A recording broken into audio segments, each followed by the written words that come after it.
हाँ जी आचार्य जी। प्रेम जी, आपने लिस्ट कितनी बनाई है? वो मतलब लिस्ट माने पर्चियां कितनी बनाई है? मैंने 26 बनाई है। अभी जो लास्ट और में आई है ना सुनीता जी की, वो भी बना दी है। हाँ, वो भी बना दिए। मेरे पास तो फिर भी 27 नाम है, आपका जोड़ के था। मेरे नाम की तो जरूरत ही नहीं है। हाँ ठीक है, वो 26 रह गई है उसी हिसाब से। मैंने तो ठीक है, आपने ये अपना मैंने नाम। पर्ची में इसमें डाल दी है। हाँ ठीक है। आचार्य जी नमस्ते। हाँ नमस्ते जी। तो जिन्होंने शुरू नमस्ते में ध्यान नहीं दिया, बस अब बोलिए, हमें सुन लीजिए। नियम ये बनाया था मैंने कि मैं 5 व्यक्तियों से सुनूंगा, और इसलिए सोचा था कि 5 लोग तो नाम कम से कम भेज ही देंगे। और ये भी लिख दिया था साथ ही साथ कि अगर 5 के नाम नहीं आए तो फिर तो ये कक्षा ही नहीं होगी। लेकिन आपने इतनी इतनी बहादुरी दिखाई है कि 5 क्या, 26 नाम आ चुके हैं। तो हमने कहा चलो आज थोड़ा सा परिवर्तन करते हैं कार्यक्रम की व्यवस्था में, लॉटरी सिस्टम से करेंगे। और वो तरीका ये होगा कि प्रेम जी को कहा जाएगा कि कहाँ है प्रेम जी, किस में रखें, दिखाना जरा किसमें वो। ये हाँ ठीक है भाई, इसमें से पर्ची चारों तरफ से मुड़ी मुड़ी हुई है, मतलब नंबर दिखाई नहीं इस देगा ना तरह से ना। मोड़ी हुई है, मैंने इस तरह से हाँ जी। मोड़ी है। और वैसे भी प्रेम जी को पता नहीं कि कौन से नंबर पर कौन है, इनको नहीं मैं पता आंखें ये। बंद करके उठाऊंगी। नहीं, आँख खोल के भी उठा लो तब भी कोई फर्क नहीं अच्छा। पड़ेगा, क्योंकि नंबर आपको नाम ही नहीं पता कि कौन सा हाँ नाम किसके पास है। हाँ जी। वो मेरे पास है सब। इसलिए बड़ी नियम पूर्वक होगा ये जो कुछ भी होगा, और थोड़ा इसका भी आनंद ले लेना चाहिए कभी कभी। तो वो शुरू करने से पहले जैसे मंत्र पाठ करते हैं वो मंत्र पाठ करेंगे, और उसके बाद एक बात सुनो, आपने सबको ना हवन इतना अच्छा सिखा दिया, इतने उत्साहित हैं कि सबने नाम भेजने शुरू कर दिए। जी। तो आज जितने भी हो पाएंगे करेंगे, 5, 6, 4, 10, देखते हैं कितने लोग कर पाएंगे। और ये ध्यान रखना पड़ेगा, जैसे मैंने शुरू में लिखा था कि करना क्या है, प्रक्रियाएं बतानी है। और ये साथ में लिखा था कि जैसे कोई नए यजमान को कराना होता है ना, उसको कुछ नहीं आता, आपने हवन करना नहीं है वहां प्रत्यक्ष रूप से जहां बैठे हैं, लेकिन सारी प्रक्रिया बतानी समझानी है कि अब आचमन करेंगे, कैसे करेंगे, क्या करेंगे, कब हाथ ऊपर उठाएंगे, ये सारी बातें आपको बता करके करना है। उसको कुछ नहीं आता, ये ध्यान रख लेना। और जो इस व्यवस्था को नहीं कर रहा होगा उसका नाम समाप्त हो जाएगा वहीं पर तुरंत, अगले का नंबर आ जाएगा, अगर आपने ये बात समझाने की कोशिश ना की तो। हमारा उद्देश्य यही है कि आप जहां पर भी जाएं हवन कराने के लिए, इतना की उम्मीद तो नहीं थी कि ये सब कह रहे हैं कि हम हवन करा सकते हैं, लेकिन आज आपको पता लगेगा कि आप करा सकते हैं कि नहीं करा सकते, क्योंकि यहाँ पर कोई भेदभाव नहीं होता, कोई भाई भतीजावाद नहीं चलता, कोई ऐसा खामखा में प्रशंसा नहीं करता हूं मैं। जो वस्तु स्थिति होती है वही बोलता हूँ, बस उससे कुछ नहीं। इसलिए अब आप तैयार हो जाएं, नाम जैसे भी आएंगे, प्रेम जी बस एक संख्या बोलेंगे, मैं यहाँ से देखूंगा वो किसका नाम है वहां पर, और फिर वो आपको सामने अपना कार्यक्रम प्रस्तुत करेंगे। तो सबसे पहले आचार्य जी एक सेकंड, मैंने संख्या नहीं लिखी, मैंने नाम लिखे हैं सबके। अच्छा, नाम लिख दिया आपने? हाँ जी, क्योंकि मुझे क्लियर नहीं था तो मैं ट्राई करती रही आपको कांटेक्ट करने की। मैंने एक लिस्ट भी ऐसे बना ली है पूरे नाम की, जो अच्छा, जो नाम है, तो मैं पढ़ के सुना सकती हूँ कि इसमें कौन से नाम है। नहीं कोई बात नहीं, वो नाम मत सुनाओ। अच्छा, नाम ही लिखे हैं तो मतलब आपकी तरफ से ही हो जाएगा कि अब ये वाला सुनाएंगे। चलो ठीक है, कोई बात नहीं, कोई फर्क नहीं पड़ता इससे। आचार्य जी अब नाम हाँ दे जी। सकते हैं, अब नाम पा सकते हैं। आपने अभी मना देखो, किया अब सब कुछ हो चुका है, अब नाम इस समय नहीं दे सकते। है। ठीक है। अभी आप आज श्रोता और दर्शक के रूप में यहाँ पर उपस्थित रहें तो ठीक रहेगा। चलिए मंत्र पाठ शुरू करने वाले हैं, और मंत्र पाठ कराएंगे मिथिलेश मंगला। ओम सहनाववतु सहनौ भुनक्तु सह वीर्यं करवावहै तेजस्विनावधीतमस्तु मा विद्विषावहै। ओम शांति शांति शांति। बहुत बहुत साधुवाद, बिल्कुल ठीक, बहुत अच्छा उच्चारण किया आपने और अच्छे मधुर स्वर में भी। धन्यवाद। चलिए अब निकालिए एक पर्ची, देखें किसका नाम आता है।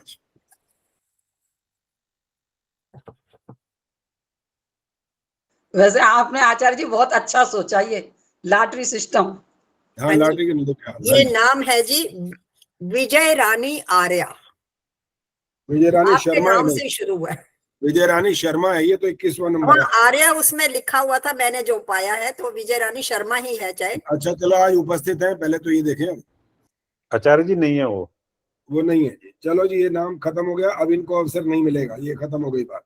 और निकालिए जी।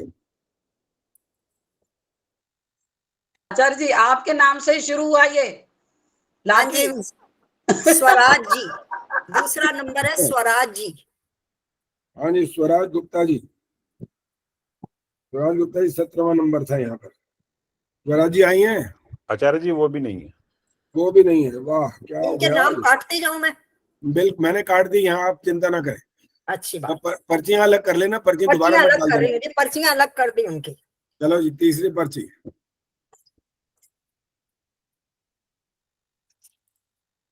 गीता तिवारी। गीता तिवारी 9 नंबर। गीता जी आई हैं? आचार्य जी नमस्ते। हाँ जी नमस्ते जी। गीता जी आपने सुन लिया ध्यान से क्या बोला गया है? जी बताओ जरा क्या कहा गया गया, कैसे क्या करना है? आचार्य जी दैनिक यज्ञ कराना है। अच्छा जो मतलब हमारे पास मान लो बैठे हैं 4 जने, उनको मुझे यज्ञ करवाना है, यही बात है ना? यही बात में एक बात अभी भी छोड़ी हुई है, जिसको कभी जिसने यज्ञ नहीं किया है उसको कराना है। जी इसका मतलब उसको कुछ पता नहीं है, ठीक है? उस तरह से आपको करना है। मैं व्याख्या की बात नहीं कर रहा हूँ जी कि ये आचमन क्यों करते हैं, ये नहीं कह रहा हूँ। सिर्फ ये बताने की प्रक्रिया कैसे होती है, बस ये समझे। चलिए शुरू करिए। सर्वप्रथम हम लोग ओम का उच्चारण 3 बार सब मिलके करेंगे। ईश्वर का ध्यान करेंगे नेत्र बंद करके कोमलता से, और प्राणायाम की तरह 3 बार ओम का उच्चारण करेंगे। उसके बाद फिर हम लोग गायत्री मंत्र बोलेंगे। हाँ जी हो गया, ठीक है आगे चलो। हो गया, उसके बाद अब गायत्री मंत्र बोलेंगे। गायत्री मंत्र भी हो गया, आगे चलो। इसके पश्चात अब हम अतः स्तुति, ईश्वर स्तुति, प्रार्थना, उपासना के मंत्रों को बोलेंगे। बस आपका नंबर कट गया यहाँ पर। जो विधि अच्छा। आपको बता रखी है वो वाली बात आपने भूल गए, इसीलिए तो कहा था एक दिन पहले ये सूचना डाल दी गई है कि जो कुछ आपको बताया गया वही करना है, उससे अलग नहीं कर सकते। अब आचार्य जी क्योंकि आप आचमन मंत्र अब नहीं कर सकते ना, नंबर खत्म हो गया आपका। इसी तरह तो सबका नंबर आ पाएगा, नहीं तो नहीं आएगा। आचार्य जी वो मैंने आपने जो दैनिक यज्ञ का भेजा था ना, मैंने उस हिसाब से बोल रही थी। उसमें क्या लिखा है? उसमें इसके गायत्री मंत्र के बाद में ईश्वर स्तुति बोली थी आपने, फिर उसके कब बाद बोला था ये तो पूछ रहा हूँ, कब बोला था? वो भी मैंने ऑडियो सुनी थी इतनी आपकी। बार चर्चा होगी, बहुत पहले कभी बोला था तो वो बात अलग है। और जब चर्चा हुई आपको लिखवाया गया था बकायदा, इसके बाद पहले पहले आचमन होगा, उसके बाद ये होगा। तो अब बातचीत और न करें, आपका नंबर अब समाप्त हो गया। नेक्स्ट एक पर्ची और निकालो जी फटाफट। प्लीज एक अभी और अवसर नहीं मिल सकता। कोई बात नहीं, अगली बार के लिए तैयारी रखना जरा। प्रेम जी आगे पर्ची।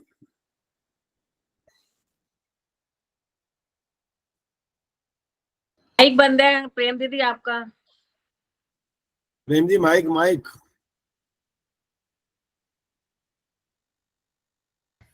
नाम है जी ललिता। हाँ जी ललिता जी आई हैं?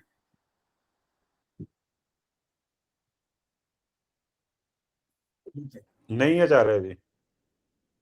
चलो जी ललिता रानी पानीपत से लिखा हुआ था, वो भी नहीं आई है। चलो आगे चलो जी। एक बार और मौका दे दीजिए प्लीज। नहीं अभी नहीं, अभी नहीं। अगर अगर ये सबका नंबर आ गया तब मिल जाएगा, अभी नहीं। अगला नाम है जी, मैं ऐनक लगा लूं, मुझे भी नजर कई बार कम आती। लगाओ लगाओ कोई बात नहीं। अरुणा। अरुणा मुखी जी आई है 20वां नंबर। नमस्ते आचार्य जी। हाँ नमस्ते जी। चलो जी अभी आचार्य ध्यान रखना आप। इसी से कंटिन्यू करें, इसी से कंटिन्यू करें। आप अपना जैसे करवाओगे वो वाला बताओ, वहां से शुरू करो। शुरू शुरू से कराएं, शुरू से। हाँ बिल्कुल। ठीक है, सभी सीधे होकर बैठ जाएंगे, लंबा गहरा श्वास लेंगे, 3 बार ओम का उच्चारण करेंगे। ओ, उसके ओ, ओ, उसके पश्चात गायत्री मंत्र बोलेंगे। हो गया जी, आगे चलिए। ठीक है, आगे गायत्री चलिए। मंत्र के बाद हम जज की विधि शुरू करेंगे। सबसे पहले हम आचमन मंत्र करेंगे। दाएं हाथ में, सीधे हाथ में जल लेंगे। ओम अमृतो प्रसन्नमसि स्वाहा, ओम अमृता पिधानमसि स्वाहा, ओम सत्यमिशा श्रीमनिशताम श्वेताम स्वाहा। उसके पश्चात हम ईश्वर अरुणा स्तुति जी रुक जाओ, रुक प्रार्थना जाओ, रुक जाओ, रुक जाओ। देखो, जितना जल्दी हम बोल रहे हैं, हाँ जी, और जो बंदा पहली बार आपके माध्यम से यज्ञ को सीख रहा है एक तरह से, हालांकि सीखेगा कुछ नहीं वो एक दिन में, लेकिन वो देख रहा है ना कि मैं किसके माध्यम से क्या करने वाला हूँ। हाँ तो जी, मैंने ये बोला कि समझाना नहीं है कि हम ये आचमन क्यों कर रहे हैं, ये 3 बार क्यों करते हैं, लेकिन ये प्रक्रिया जरूर बतानी होती है, तो उसको करके भी दिखाना था साथ साथ। ठीक ठीक, देखिए अब सुनो कैसे, कितने आराम से बोलना था। यहाँ पर सीधे हाथ को ऐसे दिखाना है अभी, ठीक तब ठीक, आपको पता है ऐसे आप पहले आपने यूं बोलना है, अब बाकियों के लिए बात हो रही है, अब आपके लिए नहीं हो रही है। ऐसे आप उसको बताएंगे, जो नया आपके सामने यजमान है उसको बोलेंगे सीधे हाथ में थोड़ा सा जल डालिए, मैं मंत्र पाठ करूंगी, मंत्र पाठ जब समाप्त हो जाएगा तब आप इस जल को ऐसे ग्रहण करेंगे, और इसके बाद फिर दूसरी बार जल डालेंगे, फिर मंत्र पाठ होगा, फिर तीसरी बार होगा, और उसके बाद आगे क्या है मैं बताऊंगा नहीं, क्योंकि जो गलतियां आप करने वाले हैं ना मैं वहीं रोकूंगा और वहीं नंबर कट जाएगा। ठीक। ठीक है जी। अरुणा मुखी जी, अब आपका समय समाप्त हो गया, नेक्स्ट बोलो जी। पोत्री आपको नमस्ते कर रही है। अरे ठीक है जी, नमस्ते जी। चलो जी, बताओ जी प्रेम जी, अगला नंबर। हाँ जी, अगला नंबर है गर्विता जी, गर्विता। 15 नंबर गर्विता दुसेजा आई है जी? नहीं आचार्य जी। चलिए, गर्विता जी भी नहीं आई, आगे देखो जी। नेक्स्ट नंबर है दमयंती गुप्ता जी, दमयंती गुप्ता जी। दमयंती जी उपस्थित है आज?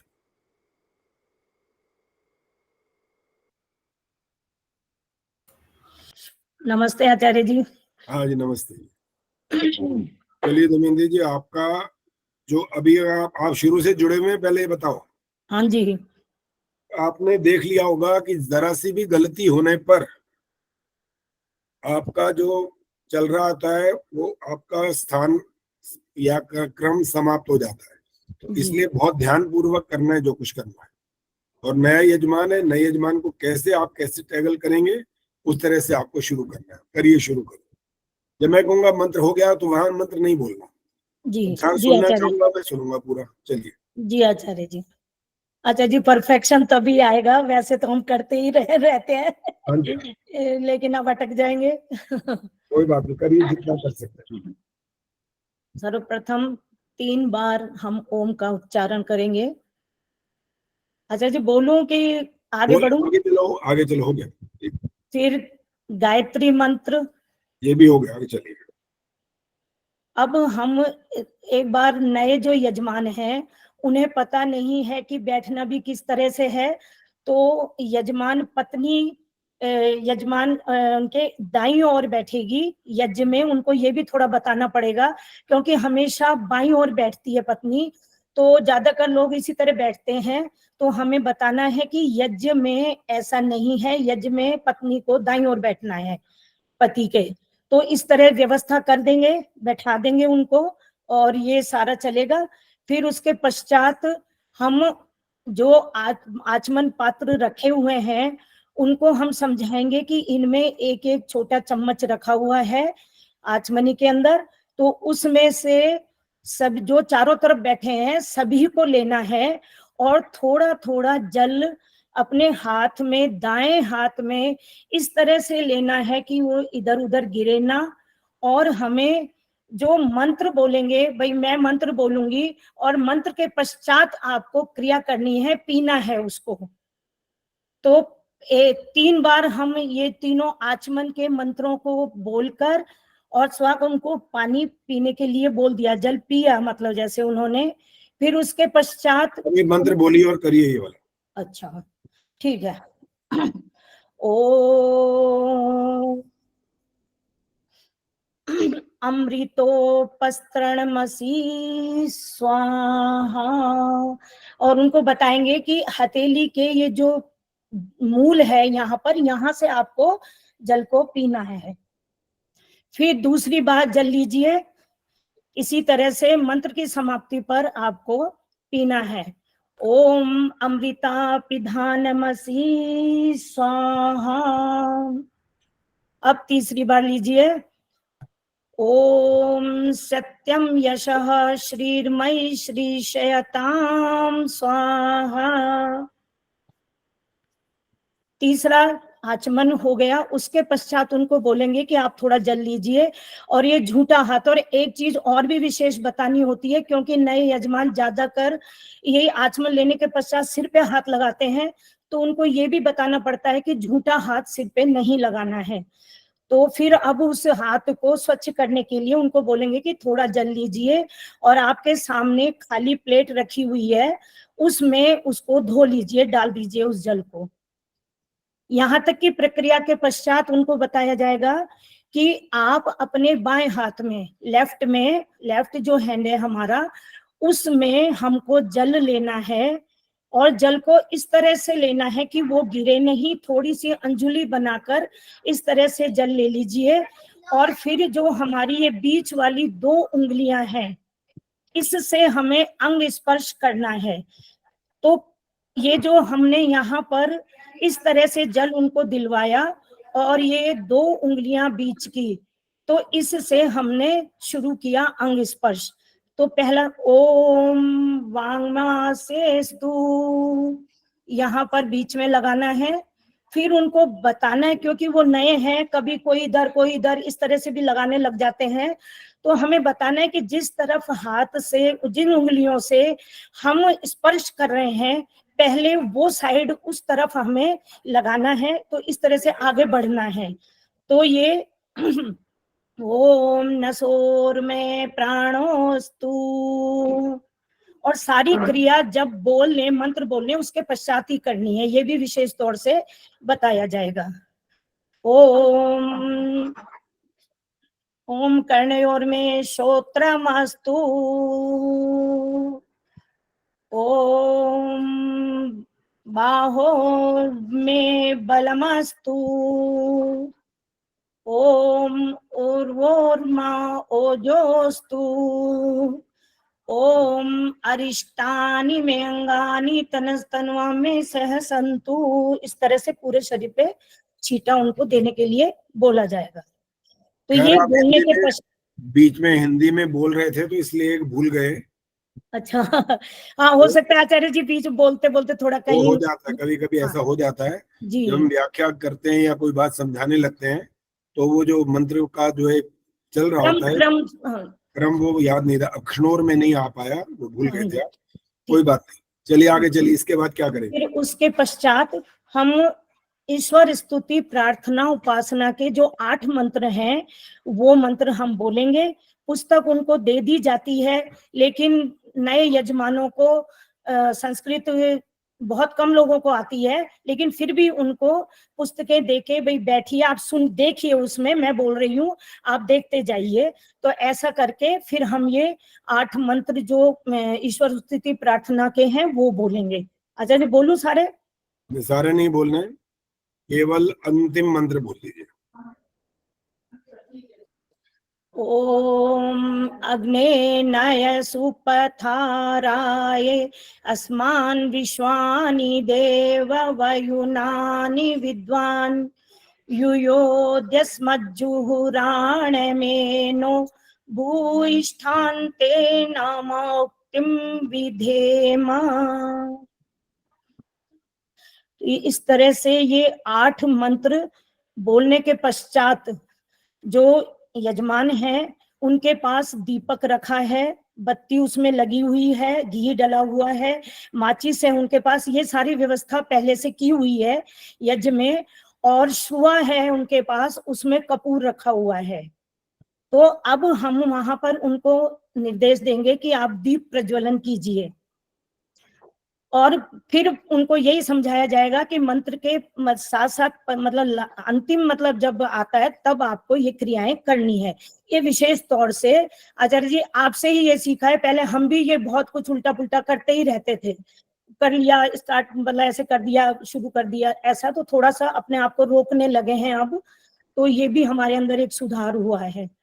तो उनको भी बताया जाएगा कि तो फिर वो दीप प्रज्वलन, माचिस वहां से वो रखी है, माचिस लेंगे और उनको दीप प्रज्वलन के लिए बोला जाएगा। तो मंत्र बोलो, ओम भूर्भुवः स्वाहा। उन्होंने दीपक प्रज्वलित कर लिया। अब उनको कहा जाएगा कि आप शुआ जिसमें कपूर रखा है वो हाथ में लीजिए, और मैं मंत्र बोल रही हूँ उससे उसको दीपक से लगाइए, और जब मंत्र समाप्त हो तब यज्ञ कुंड के बीच में, यज्ञ में पहले से हवन कुंड में यज्ञ कुंड थोड़ी सी समिधा 2-4 लगा के थोड़ी सामग्री डाल के पहले से तैयार किया हुआ है उसको। तो उनको बोला जाएगा कि जब मंत्र समाप्त हो तब आप ये कपूर उसमें बीच में छोड़ेंगे। तो ये हमको अग्न्याधान का जो मंत्र है वो हमें वहां पर बोलना होता है, तो वो हम बोलेंगे। ओम भूर्भुवः स्वः द्यौरिव भूम्ना पृथिवी वरिम्णा तस्यास्ते पृथिवी देवयजनि पृष्ठे निमन्नादमन्ना दधे। अब वो बीच में उनको कपूर जो जलाया है उन्होंने शुआ में रखा हुआ है वो बीच में रखने के लिए बोलेंगे यज्ञ कुंड में। तो अब उन्होंने वो रख दिया। फिर उसके पश्चात छोटी छोटी समिधाएं लेकर और हम उनको बोलेंगे, अग्नि समिधन की जो हमारा मंत्र है वो बोलते जाएंगे, और उनको कहेंगे कि आप ये समिधाएं छोटी छोटी इस पे चयन कीजिए, और चयन करने का तरीका भी उनको बताया जाएगा कि इस तरह से चौकोर तरीके से करिए, बीच में अग्नि मत रोकिए, नहीं तो धुआं होगा, और यज्ञ में धुआं होना अच्छा नहीं होता, अच्छा नहीं मानते हैं, तो आप इसका भी ध्यान रखेंगे। और समिधाएं पहले से ही हमने चयनित करके रखी हुई है वहां पर, तब हम उनको आगे उन समिधाओं को रखने का, और थोड़ा आवश्यक हो तो थोड़ा घी भी डालने के लिए उनको बोलेंगे। ये है ओम उद्बुद्ध स्वाग्ने प्रतिजाग्रेहि त्वमिष्टा पूर्ते संसृजेथामयं च अस्मिन् सदस्ते अद्युत्तरस्मिन् विश्वे देवा यजमानश्च सीदता। अब ये सारी प्रक्रिया जब हमारी यहाँ तक पूर्ण हो जाती है तो हमने पहले से तैयार करके समिधाएं वहां पर रखी हुई हैं, 3-3 समिधाएं सबके सामने घृत में भीगी हुई, जो हमारी कटी हुई है 8-8 अंगुल की जो समिधा जैसे विधान है। तो कभी तो आचार्य जी इस तरह से उपलब्ध होती हैं, कभी नहीं भी होती हैं, लेकिन वो 3-3 समिधाएं ऐसे रखी हुई हैं और यज्ञ उसमें घी में उनको डुबो के रखी हुई हैं। अब उनको बोला जाएगा कि आप एक मंत्र जब समाप्त होगा, मैं मंत्र बोलूंगी, जब समाप्त होगा तब आप उसी तरह से चयन वाली चारों तरफ वाले व्यक्तियों को बोला जाएगा कि इस तरह से आप उनको चयनित करेंगे, और पहले मंत्र से एक, दूसरे 2 मंत्रों से दूसरा और तीसरे मंत्रों के बाद फिर एक, फिर उसके बाद एक समिधा लास्ट वाले मंत्र से। तो इस तरह उनको समझाया जाएगा और इस तरह से ही आगे हम बढ़ेंगे इसमें। हो तो गया, ये हो गया सारी प्रक्रिया, आगे चलो। ये हो गया यहाँ तक हो गया, आगे। अच्छा, तो फिर इसके पश्चात आचार्य जी जब हमने तीनों समिधाएं वहां लगा दी तो ये तीनों ने यजमानों ने लगा दिया। अब जो घी घृत का पात्र वहां हमारे पास रखा हुआ है, उस घृत पात्र को लेकर मतलब उनको बोला जाएगा कि जो वैसे तो सामने वाले जो मुख्य यजमान होता है उसके पास ही पात्र होता है घी का, लेकिन अगर इस तरह की व्यवस्था है कि औरों के पास भी है, तो जो वहां पर यजमान है उनको कि भाई आप घी डालेंगे, बाकी सामग्री वगैरह कोई नहीं डालेगा, अब बाकी और लोग हैं आप बैठे रहेंगे। तो हम पंच घृताहुति उनसे कहेंगे कि 5 बार एक ही मंत्र से स्वाहा के साथ आपको, स्वाहा सब बोलिए, सबको बोलेंगे, और नहीं आता है आपको स्वाहा तो आता है तो स्वाहा आप सब बोलिए, और ये पंच घृताहुति लगेंगी। तो फिर इस तरह से हम वो ये अयंत ओम अयंत इद्मात्मा चात वेदस्तेने जस्व वर्धस्व चेद्य वर्धय चास्मान् प्रजय पशुभिर्ब्रह्म वर्चसेनाना देन समेधया स्वाहा इदमग्नये जात वेद से इदन्न मम।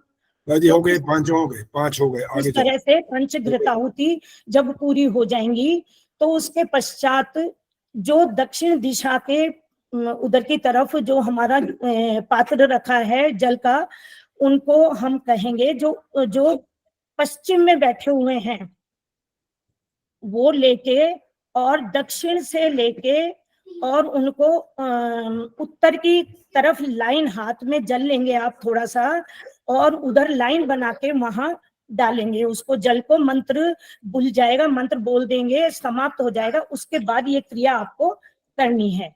तो इस तरह से हमको उनको ये बोल के करवाना होगा। तो हम जल प्रसेचन का जो मंत्र है वो बोलेंगे, ओम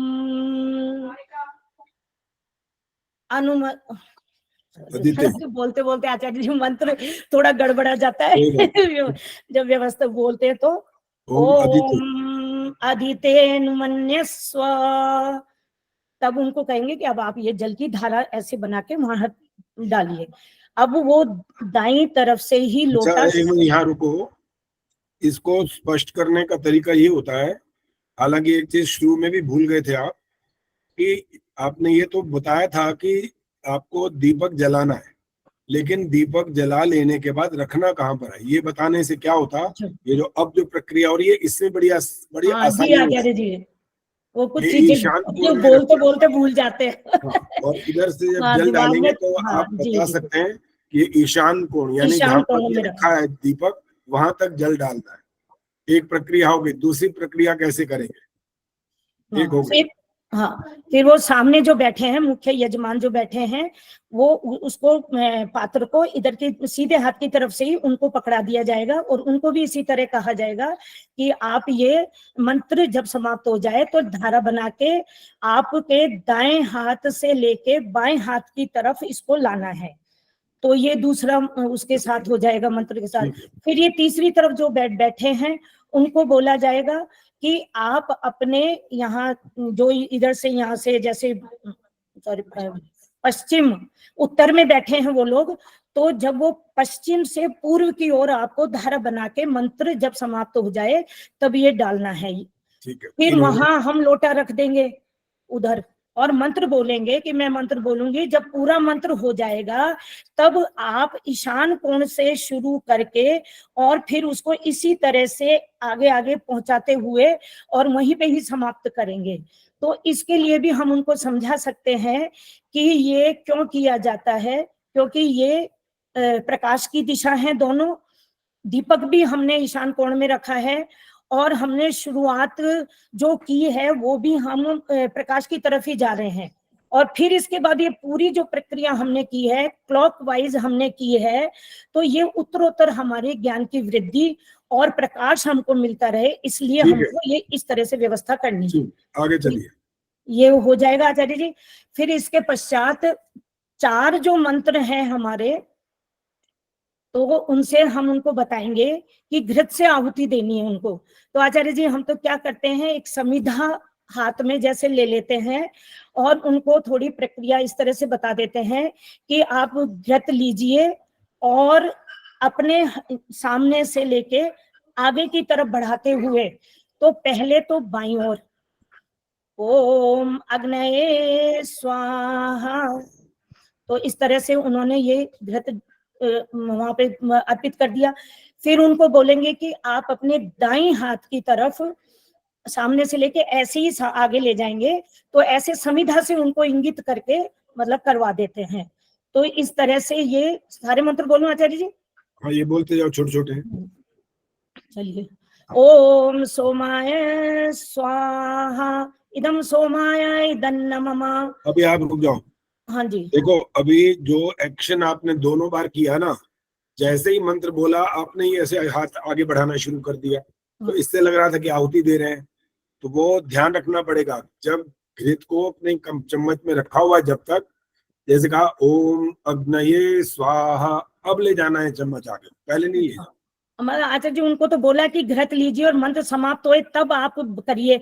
उनको बता रहे हैं कि इस तरह से करना है, इसलिए मतलब, या फिर उनको जब करना है उसी टाइम करवाएं। जैसे आपने बोल करके बताया वो ठीक बता दिया, लेकिन अगर साथ साथ आपका हाथ भी आगे चला गया तो वो भी हाथ आगे बढ़ा देंगे फिर। इसलिए ये जब बताया कि मंत्र के समाप्त होने के बाद प्रक्रिया शुरू करनी है, तो इससे अगर उनको समझ ना आए तब आप उनको फिर रोक करके फिर बेशक बताएं कि ये पहले आहुति डालना शुरू नहीं करना, जब तक हर आर्य समाज में हर घर के अंदर यही हो रहा है। जी जी आचार्य। जैसे बोला ओम अग्नये स्वाहा में इतने में आहुति चली जाती, स्वाहा आता भी नहीं है अभी तो। ओम सोमाय शुरू होता है तो दूसरे चम्मच भर के तैयार हो चुका होता है, इसलिए वो गलत होता है। अब चारों मंत्र हो गए, आपने 2 भावतियां बाईं और दाईं और बोल दिया, 2 मध्य में हो गई। इसके बाद आगे चलो, आगे क्या होगा? फिर ये आहुति देने के पश्चात आचार्य जी मतलब प्रातःकालीन यज्ञ हम कर रहे हैं, तो दोनों समय का करना है कि एक ही समय का बोलना है? अभी एक समय का। ठीक है। तो फिर उसके पश्चात उनको निर्देश दिया जाएगा कि आप तो घृत से ही डालते रहिए, जो यजमान पति है जो बैठे हैं, और पत्नी उनके सामने सामग्री, हमने घी और शक्कर जो भी मिलाकर सामग्री को व्यवस्थित करके वहां रखा हुआ है, तो उनको हम बताएंगे कि आप इसमें से ऐसे भी ये उंगलियां बताते हैं कि इस तरह से आप सामग्री लीजिए, और ऐसे नहीं डालना, उसको सीधा हाथ करके स्वाहा के साथ डालना है। तो ये उनको बता दिया जाएगा, और उसके पश्चात वो ये भी समझाया जाएगा कि मंत्र के पश्चात ही आप क्रिया करें और ये बाद में ही इसमें अग्नि में समर्पित करें। तो फिर उसके पश्चात हम प्रातःकालीन जो मंत्र हैं हमारे, तो वो मंत्र हम बोलेंगे और एक एक आहुति। ये वाली बात है आगे के 8 जो मंत्र आएंगे जो दोनों संधि दोनों कालों में बोले जाते हैं वो भी हो गए। अब हमारे ये 4 और ये 8 12 मंत्र ये हो चुके और 4 घी वाली आहुतियां हो गई जी। इसके बाद 8 मंत्र होने के बाद क्या करेंगे? सायंकाल का नहीं करना, बस यहीं तक करना था, आगे क्या करेंगे इसके बाद? अच्छा, तो फिर आचार्य जी इसके पश्चात तो जो अपने और जो मंत्र हैं आगे वाले 8 वो मंत्र वो बोले जाएंगे। वो हो गए 8। उसके बाद 8 के पश्चात भी हमारे जो मंत्र हैं वो जैसे हमें 16 ये जो 1 मिनट आचार्य जी तो हाँ नहीं ओम कहाँ तक बोल दिया मैंने आचार्य जी? ओम भूर्भुवः स्वः प्राणापान व्यानेभ्य धन्यवाद। अब आचार्य जी आपो ज्योति से शुरू करेंगे, फिर वो 8 ये करके फिर उसके पश्चात वहां वाले बोल रहे हैं, तो आचार्य जी वो सीरियल में ही ध्यान में रहता है ना। ओम आपो ज्योतिरसोमृतम यज्ञ भूर्भुवः स्वरोम स्वाहा, तो वहां पर भी ये डालेंगे आहुति। इसके बाद ओम याम में धाम आता है, फिर अग्नि सुपथा आता है। बस ये हो गए, ये वाले 8 मंत्र हो गए। इसके बाद क्या करेंगे ये पूछो? बस इसके पश्चात तो आचार्य जी अगर हमारी इच्छा हो और बड़ा यज्ञ करने की, या कोई हम और ज्यादा आहुति डालना चाहते हैं, तो गायत्री मंत्र या विश्वानी देव मंत्र से हम और ज्यादा आहुतियां डाल सकते। वैसे ये जो प्रक्रिया यहीं तक समाप्त हो जाती है अग्नि नय तक दैनिक यज्ञ की। फिर अगर हो तो वो डाल के और उसके पश्चात पूर्णाहुति हम दे देते हैं। इसमें दैनिक यज्ञ में जैसा आपने ही बताया कि सृष्टिकृत आहुति नहीं होती है, वो पहले हम देते थे लेकिन हमने अब छोड़ दिया, हम भी नहीं देते हैं। तो यहाँ तक की प्रक्रिया, फिर उसके पश्चात ये पूर्णाहुति तक यज्ञ समाप्त हो जाता है। फिर उसके बाद आगे तो जो भी मतलब ये कई जगह तो होता है आचार्य जी। पूर्णाहुति की बात को आपने सिर्फ एक बात के रूप में कह दिया। उनको पहली बार जो यज्ञ कर रहे हैं उनको ये बताना था कि इस एक मंत्र से 3 बार आहुति डालेंगे, केवल घृत की आहुति डालेंगे, बाकी लोग आहुति नहीं डालेंगे, नहीं डालेंगे। और ये पूर्णाहुति के साथ यज्ञ यहाँ पर संपन्न होता है। और इसके जी। पश्चात आप कहोगे जी हम यज्ञ प्रार्थना करेंगे, इतने सारे मंत्रों का पाठ किया, उसका सार हिंदी में हम आपको बताएंगे, वो आप सुनते रहिए, आपको आता नहीं है लेकिन आप सुन लेंगे। और उसके बाद सर्वे भवन्तु सुखिनः आदि जो भी बोलते हैं, जी यहाँ पर आपकी स्वतंत्रता शुरू हो जाती है कि आप जी। भजन भी गा सकते हैं, कुछ भी कर सकते हैं, और अंत में आप शांति पाठ करके उस कार्यक्रम को वहां पर विराम देते हैं। बस यहाँ तक आपने करना था, और आपने बहुत अच्छे ढंग से कर दिया। और आपको जो अंक मिले हैं आज, वो 100 में से 70 मिले हैं अभी। अच्छा, धन्यवाद कारण- आचार्य। कारण ये है इसमें कि कुछ तो मंत्र की अशुद्धियां भी हैं अभी, जी जी थोड़ी थोड़ी, और कहीं कहीं कुछ भूल जाते हैं, तो उसका कारण भी है यहाँ पर। तो प्रयास ये करना है हमको, जब हम अपने घर से बाहर किसी के सामने जाकर के कोई काम करवाने जा रहे हैं, तो इसका एक अर्थ ये होता है कि 100% हम ठीक हो। जबकि हम 100% ठीक होते हैं कभी, तब भी लोग हम पर एक प्रकार से आरोप या आक्षेप लगा देते हैं। स्वामी दयानंद जी के बारे में रामभद्राचार्य जी क्या बोल रहे हैं, जी। सोचो। स्वामी दयानंद जी ने कहा रामायण और महाभारत पढ़ना होता है, बहुत अच्छे उपदेश है उनके अंदर, और वो कह रहे हैं जी इन्होंने इसका मना किया, ये तो है ही काल्पनिक। कितनी गलत बात है। एक सन्यासी क्या बात कर रहा है, ना विचार कर रहा है कि क्या आर्य समाज के लोग आंख बंद करके थोड़ी बैठे हैं, जागरूक हैं, वो भी सोच रहे हैं, समझ रहे हैं कि आप क्या कर रहे हो। और अब तो शास्त्रार्थ के लिए चैलेंज कर दिया गया उनको, या तो माफी मांगो, नहीं तो ये कहो जी गलती से ऐसा चला गया, मेरे मुंह से निकल गया। नहीं मानेंगे तो फिर शास्त्रार्थ करो, से दिखाओ। और यहाँ तक कह रहे हैं हम आपको सारे वेदों में राम की पूरी कथा दिखा सकते हैं, मंत्रों में बकायदा नाम आ रहे हैं वहां पर। तो ये सब अवैदिक बातें वो कर रहे हैं जो ठीक नहीं है, अज्ञानता की बातें। चलिए धन्यवाद, बहुत अच्छा आपने किया।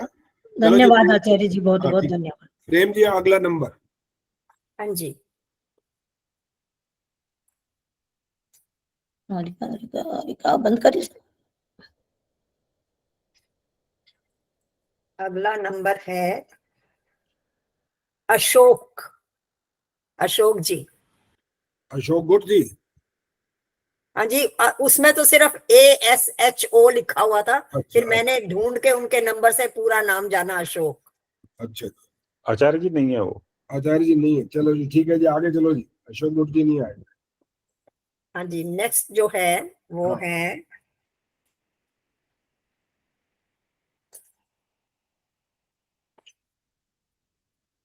सुमन। सुमन बत्रा। नहीं, सुमन बत्रा तो नहीं है ये लिखा हुआ। क्या लिखा है, सुमना आर्या है क्या? एक मिनट, इसमें सिर्फ सुमन है। तो सुमन बत्रा ही है फिर वो। नहीं, सुमन बत्रा अलग है, और अच्छा, तो ऐसा तो ये कौन सा सुमन है, सिर्फ सुमन, नाम तो और कोई भी नहीं है मेरे पास। SUMA लिखा हुआ था। ये आपने कहाँ से देखे नाम सारे? आपके जो जिन्होंने अपने नाम डाले हैं ना, हाँ हाँ मैं करूंगी, मैं बोलूंगा, मैंने मेरा हाँ, नाम भी हाँ, लिख हाँ। लो वहीं से, अच्छा खैर मेरे पास तो क्योंकि सुमन सुमन बत्रा मेरे पास अभी नाम नहीं आया, मैंने लिखा हुआ है सुमन बत्रा। अच्छा, सुमना जी, सुमना जी। हाँ जी, सुमा है नाम है, SUMA। अच्छा चलो अब सुमन बत्रा जी को ही आमंत्रित करते हैं अगर आई हैं तो। चलिए ठीक है, उनका नाम आएगा तो फिर वो निकाल हाँ देंगे। कोई बात नहीं, वो है नहीं मेरे पास तो सुमना नाम ही गुप्ता नहीं भी लिखा हुआ है, एक का सुमना गुप्ता लिखा हुआ है। एक तो सुमना आर्या। सुमना गुप्ता। हाँ जी, सुमन बत्रा जी आप प्रस्तुत करेंगे ना? इतना जितना दमयंती जी ने किया उसे एक्सप्लेन तो मैं नहीं कर पाऊंगी आचार्य। क्या कह रहे हो, समझ नहीं आया मुझे। जितना दमयंती जी ने एक्सप्लेन किया उतना एक्सप्लेन तो मैं नहीं कर पाऊंगी। एक्सप्लेन करना भी नहीं है, एक आधे ने कर दिया तो कोई बात नहीं, एक्सप्लेन नहीं करना, ठीक है, लेकिन बताना है कि हम ये करना कैसे, बस इतना बताना है, उसकी व्याख्या नहीं करने की ठीक है जरूरत है। आचार्य, ठीक है आचार्य। चलो जी शुरू करो आप। सबसे पहले कहाँ से शुरू करेंगे? सबसे पहले हम गहरा लंबा और श्वास लेकर ओम का 3 बार उच्चारण करेंगे। हो गया, आगे चलिए। तत्पश्चात हम गायत्री मंत्र का उच्चारण करेंगे। हो गया जी। उसके बाद हम आचमन मंत्र करेंगे। करिए। आचमन मंत्र के लिए हम जल पात्र हमारे सामने रखा हुआ है, हम उसमें से जल लेंगे अपने सीधे हाथ की अंजलि में जल डालकर हम 3 आचमन करेंगे।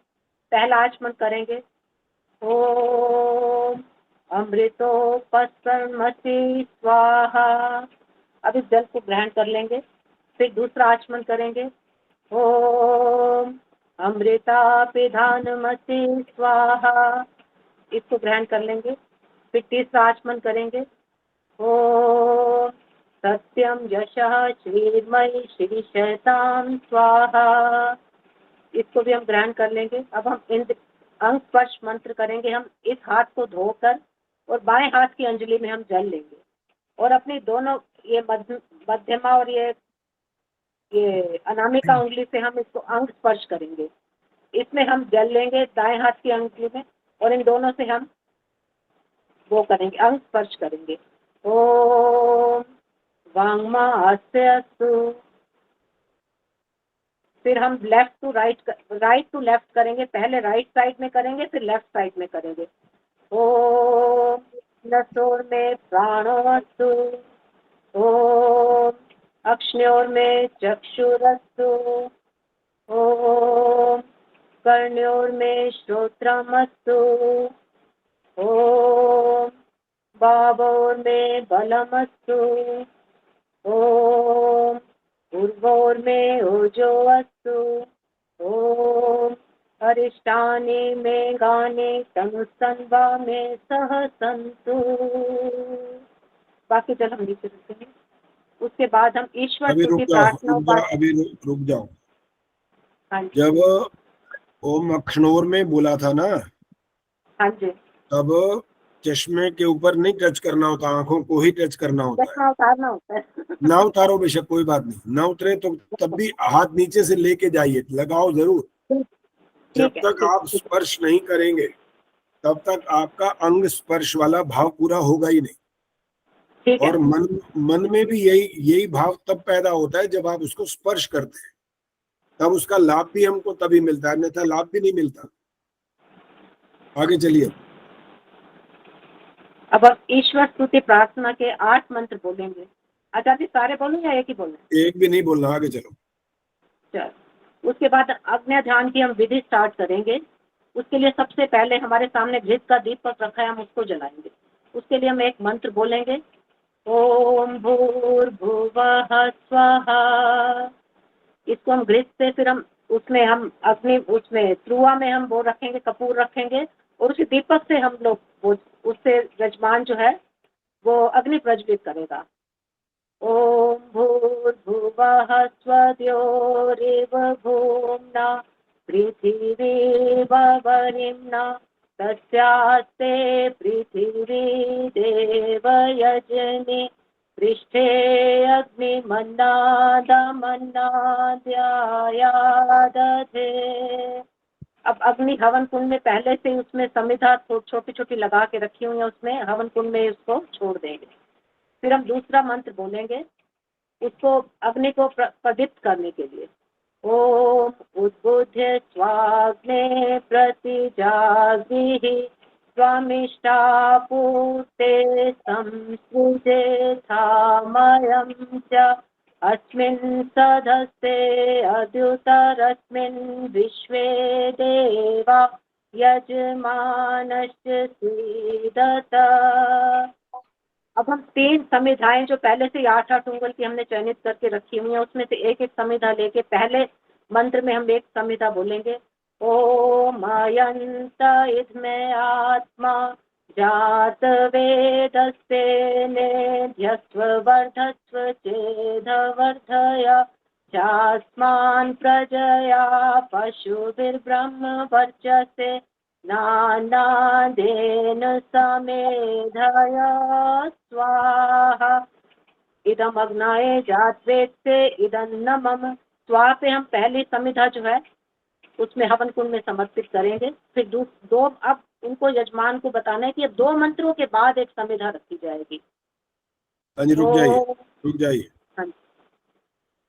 जो संकेत मैंने दमयंती गुप्ता जी के लिए भी किया था, वो वाला आपने भी ध्यान नहीं रखी, वो वाली बात बताओ कौन सी बात है बोली?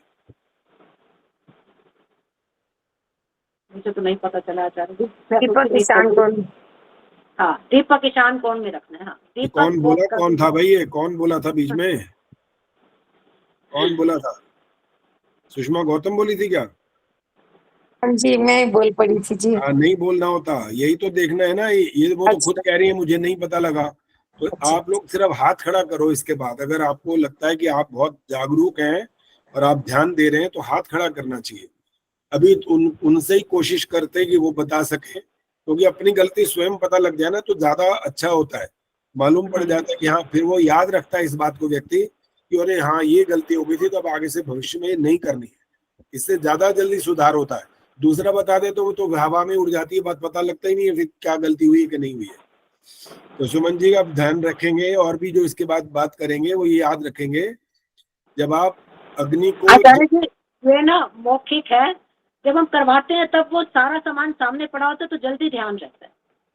अभी भी यही कहा गया था, इमेजिन करो ये सब आप करवा रहे हो, उसी हिसाब से वो सब ध्यान रख करके ही करना है। ठीक चलो है। खैर, अब ये वाले जो आप दो इकट्ठे मंत्र बोलोगे फिर आहुति दिलवाओगे वो हो गया। तीसरा हाँ जी। चौथा मंत्र के बाद एक आहुति वो दिलवाओगे वो भी हो गई। इसके हाँ बाद जी। क्या करेंगे वो बताओ। उसके बाद हम 5 घृत की आहुतियां दिलवाएंगे। ओम अयंत में हो गया, ये भी हो गया। आत्मा। बोलना नहीं है अभी मंत्र में, मंत्र के लिए बता दूंगा उसके नहीं। बाद हम जल सिंचन करेंगे। जल सिंचन करेंगे। हाँ जल जी सिंचन बताओ। के लिए हम जो पूर्व दिशा में यजमान ये पश्चिम दिशा में बैठे हैं ना, पूर्व के सामने हो गया पश्चिम, पश्चिम दिशा में जो बैठे हैं ईशान कोण की तरफ से ना लेके तो दक्षिण से इधर ईशान कोण की तरफ हम जल सिंचन करवाएंगे। पहला जल सिंचन करवाएंगे ओम अदितेनुमन्य स्व, उधर से लोटा फिर हम यजमान के हाथ में देंगे, वो दूसरा जल सिंचन करेगा। ओम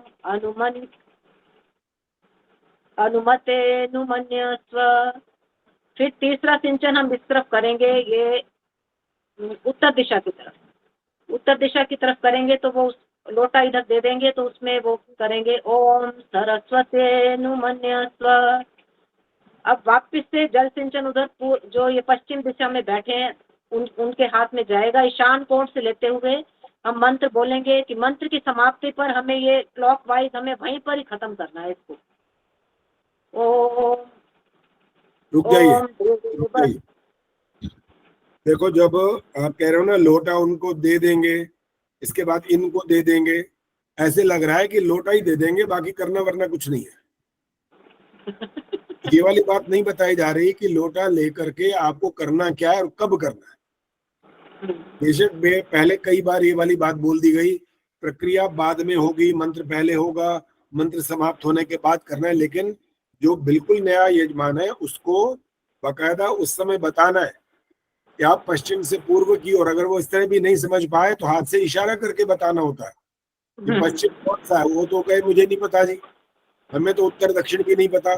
बाई चांस पता ना भी हो या पता हो भी तो भी हाथ का इशारा करके समझाना चाहिए कि जल ऐसे इस दिशा से इस दिशा की ओर डालना है, और सीधे हाथ से डालना, ये भी ध्यान रखना है, उल्टे हाथ से नहीं डालना। कुछ लोग जब उल्टे हाथ की तरफ होते हैं ना वो उल्टे हाथ से डाल देते हैं जल, वो भी गलत हो जाता है। तो एक बात को समझाना होता है जिससे वो कोई गलती ना हो, और जो पहली बार इस प्रक्रिया को सीख रहा है वो पहली बार में ही सारी बातें ठीक सीखे।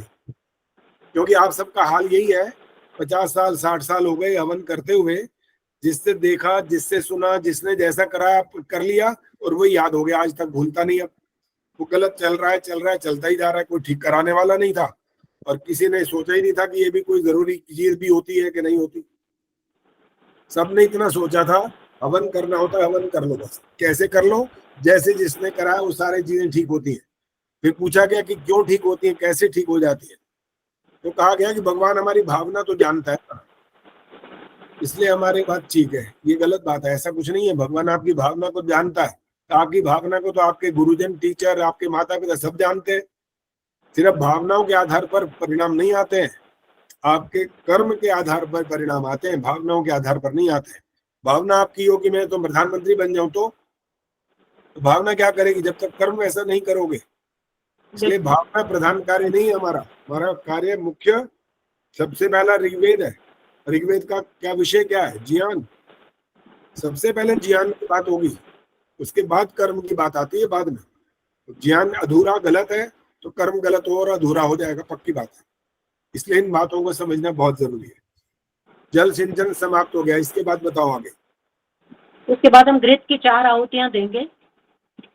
यजमान सिर्फ घृत की, उसमें अभी सामग्री नहीं डालनी है, अभी घृत की आहुतियां लेनी है। यजमान पहले उत्तर दिशा में पहली आहुति डालेगा। उसको बताना है कि लाइन बनाते हुए आपने अंधकार से प्रकाश की तरफ जाना है।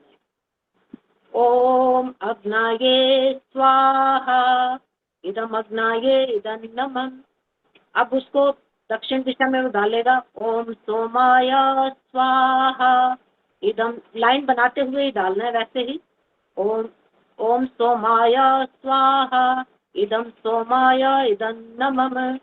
रुक जाओ, आप उस नियम का पालन नहीं कर रहे जो बहुत बार यहाँ से समझाया गया था कि जब स्वाहा बोला वो अलग भाग है, इदम अग्ने आगे आगे अगर वो अलग भाग है, इदं नमः अलग भाग है। आप दोनों भाग आगे वाले इकट्ठे बोल रहे हो दीदी, तो वो अभ्यास तो घबराहट होने लग गई है।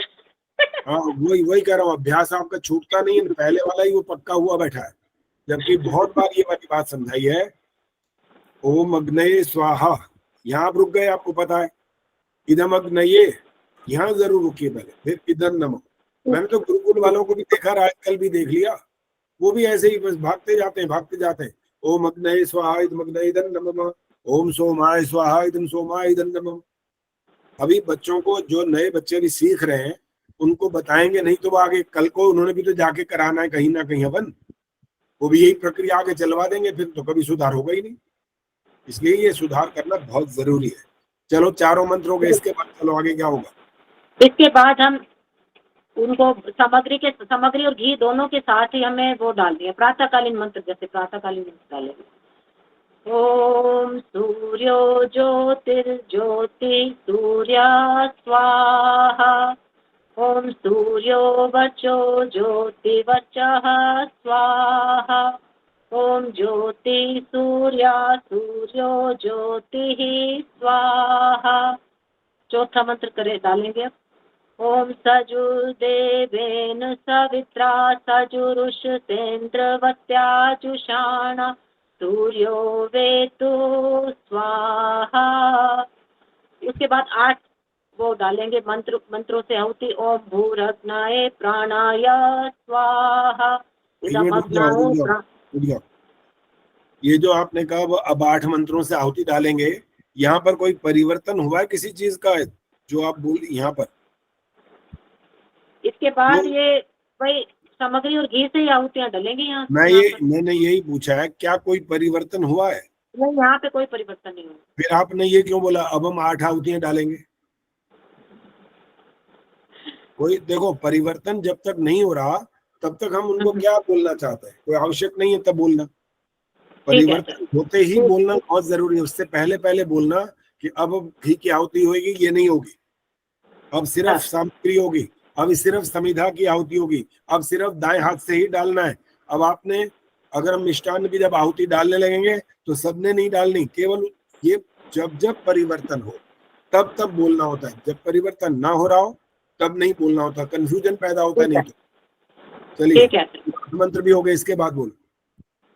उसके बाद हम 3 गायत्री मंत्र से 3 आहुतियां डालेंगे। हो गई, चलिए। उसके बाद हम सर्वम वही पूर्णम कर लेंगे। अगर हम ज्यादा वो होम करना चाहते हैं तो उसको विश्वानी देव से हम डाल सकते हैं आहुतियां। हो गया, ये भी हो गया। उसके बाद सर्वम वही पूर्णम की 3 आहुतियां डलवा के हम यज्ञ समाप्त कर देंगे। अभी ये भी नहीं बताया कि वो डालेगा कौन ये वाली आहुतियां। वो जो सर्वम वही यजमान ही डालेगा, सिर्फ घृत की आहुतियां होंगी, सामग्री से नहीं। हाँ, सामग्री से नहीं करते। इसीलिए बोल रहा हूँ, यही तो बताना था ना, यहाँ परिवर्तन हो रहा है ना इस जगह पर। ये स्पष्ट करना है कि अब सामग्री की आहुति नहीं होगी। जब गायत्री मंत्र आप बोल रहे थे, जब आप विश्वानी देव वाले मंत्र बोलना चाह रहे थे, आप त्र्यंबकम बोलना चाह रहे थे, आप तच्चक्षुर्देव बोलना चाह रहे हो, ओम सुतामया बोलना चाहते, आप कोई भी मंत्र बोलना चाहते हो, जिसको बुलाना है बुला लो, जिससे आहुतियां दिलवानी दे दो। लेकिन जब आप पूर्ण आहुति करोगे तो आपको केवल घी की आहुति से पूर्ण आहुति करनी, ये वाली बात समझानी जरूरी है। क्योंकि देखो, कोई भी आर्य समाज के अंदर अभी तक भी, आज की डेट की बात कह रहा हूँ, एक भी पंडित ऐसा नहीं होगा जो पूर्ण आहुति के समय केवल घी डलवाए। सारे के सारे उस समय आचार्य जी, हमारे आचार्य जी एक बात पूछना चाह रही हूँ, हमारे समाज के जो वो है पुरोहित जी, हाँ वो उन्होंने स्वामी जीवनानंद जी का नाम लिया, वो कह रहे हैं जो उसमें पूर्ण आहुति प्रकरण में 8 मंत्र होते हैं लास्ट में, हाँ। उसमें भी वो सामग्री नहीं डलवाते, वो कह रहे हैं सिर्फ वहाँ पे घी की आहुतियाँ डलेंगी। तो लिखा ही तो है, अष्ट आज्याहुति तो लिखा ही है वहां पर। तो पहले तो सामग्री डालते थे, अभी 2-3 गलत हफ्तों से कह रहा उन्होंने हूँ, डलवानी गलत है, बंद जो करवाते जा रहे हैं सब गलत कर रहे हैं, वो वहां नहीं लिखा है, की। स्पष्ट लिखा हुआ है अष्ट आज्याहुति, ओम त्वन्नोग्ने ये वाले मंत्र हैं, ये वाले। हाँ जी, हाँ जी, हाँ जी, हाँ जी। फिर ये तो लिखा है ना अष्ट आज्याहुति, हाँ। माने आज। पहले अभी तक तो हम इतने सालों से डालते ही जा रहे थे, अभी 3-4 हफ्ते से उन्होंने स्वामी जी का नाम लिया, उन्होंने कहा उन्होंने लिखा है बकायदा और इसमें सुनो बुक और में। सुनो, और लोग यहाँ पर क्या करते हैं, वो कहते हैं जी इतनी देर हो गई है, इतनी देर हो गई, बृहद यज्ञ कर रहे हैं, सूर्य ज्योति अभी तक आया नहीं है, सामग्री की आहुति शुरू नहीं हुई, तो वो एक और खेल खेलते हैं यहाँ पर। वो कहते हैं जी अब 4 दिशाओं में जब ऐसे बैठे ना, एक तरफ तो मुख्य यजमान बैठा ही है, बाकी तरफ सामग्री वाले बैठे हैं, तो कहते हैं एक दिशा से एक व्यक्ति सामग्री की आहुति शुरू कर दे, ये बोलते हैं वो। अब इनको ये समझ नहीं आया कि एक दिशा से एक डाले या 4 डाले, उससे क्या फर्क पड़ जाएगा जब आचार्य सामग्री। जी तभी तो हम कंफ्यूज रहते हैं, एक रूपता है ही नहीं कहीं पे, किसी समाज में भी नहीं। देखो ये वाली बातें मेरे को नहीं, आप कहो, मेरे को ये सारी बातें पता है, तभी तो मैं ये सब करवा रहा हूँ, इसलिए हाँ जी। मेरी बातों को सुनना ज्यादा है, मेरे को बताना नहीं है कि ऐसा हो रहा है, मैं तो सारी बातें वही बता रहा हूँ जो समाज में होती जा रही हैं, और कोई उसके लिए तैयार नहीं है सुधार करने। इसके लिए बहुत सारे नियम बनाए गए थे। 1955 में धर्मार्य सभा बनी थी, सार्वदेशिक धर्मार्य सभा, और उनने बाकायदा पुस्तक छापी हुई है, उसके आधार पर सब आर्य समाजों को निर्देश दिया गया था, अगर आपको पुस्तक छपवानी हो तो इसको देख करके छपवाइए, जो विधि इसमें लिखी हुई है। किसी ने इन बातों को फॉलो किया ही नहीं है, सब अपने अपनी मन मर्जी कर रहे हैं। ये हमारे परदादा जी के स्मृति में हम पुस्तक छपवा रहे हैं, कोई देखने की जरूरत नहीं है क्या छपवाना है क्या नहीं छपवाना। 50 अशुद्धियां छप जाती हैं, वो खुश इस बात से हो रहे हैं। स्टेज पर ये कहा जाएगा कि देखो ये हमारे आज के यजमान थे, इन्होंने अपने पूर्वजों के स्मरण करने के दृष्टि से ये वाली पुस्तक छपवा दी है, इनका बहुत बहुत धन्यवाद, इन्होंने 11,000 रुपए दान दिया आर्य समाज को। वो भी प्रसन्न, ये भी प्रसन्न, तालियां बजाने वाले तालियां बजा रहे हैं, किसी को कोई मतलब नहीं है कि क्या छाप रहे हो, कल को इसका परिणाम क्या आएगा, सीखने वाला सीखेगा तो क्या सीखेगा, उसके लिए ध्यान नहीं है किसी, सिर्फ ध्यान इन बातों के लिए है। वो प्रधान जी बन गए, वो मंत्री जी बन गए, वो ये बन गए, इन्होंने अपने पूर्वजों के नाम को अमर कर दिया और वह दान मिल गया, ये सारे कार्यक्रम हो गए बस। तो मुख्य बात होती है कि आपका जो प्रचार हो रहा है वो किस चीज का प्रचार हो रहा है, एक रूपता आ रही है कि नहीं आ रही, ठीक हो रहा है कि नहीं हो रही। और ठीक होने का आधार आज तो वैसे भी नजर नहीं आता, पहले तो एक सार्वदेशिक सभा होती थी ना, तो उसका वाकई एक दबंग कोई व्यक्ति होता था जो एक बोलता था तो सब हिल जाते थे। आज तो कुछ पता ही नहीं कौन हिलाने वाला और कौन हिलने वाला, सारे कह रहे मैं हिलाऊंगा और खुद ही हिलता है वो। बहुत स्थिति खराब हो चुकी, कोई अच्छी स्थिति बची नहीं है। जी आचार्य।